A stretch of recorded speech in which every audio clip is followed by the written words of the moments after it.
Showbiz দুনিয়া ছাড়ার ঘোষণা দিলেন দক্ষিণী সিনেমার অন্যতম জনপ্রিয় নায়ক বিজয় থালাপাতি। জানা যায়, মুক্তি প্রতীক্ষিত জননায়ক সিনেমায় তার অভিনীত শেষ সিনেমা।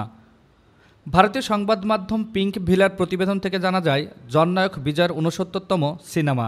এ সিনেমার একজন রাজনীতিবিদ চরিত্রে দেখা যাবে অভিনেতাকে।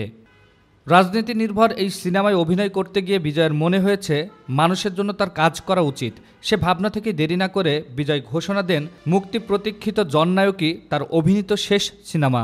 জানা যায়, বিজয় থালাপাতি ২০২৬-এর তামিলনাড়ুর বিধানসভা নির্বাচনের জন্য আগ্রহ প্রকাশ করেছেন।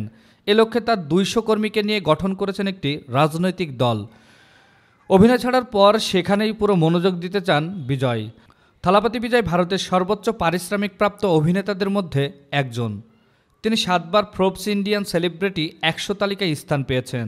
ক্যারিয়ারের ঝুলিতে তার রয়েছে ওসাকা সেরা অভিনেতার পুরস্কার এবং দক্ষিণী ভারতীয় আন্তর্জাতিক চলচ্চিত্র পুরস্কার সহ একাধিক পুরস্কার।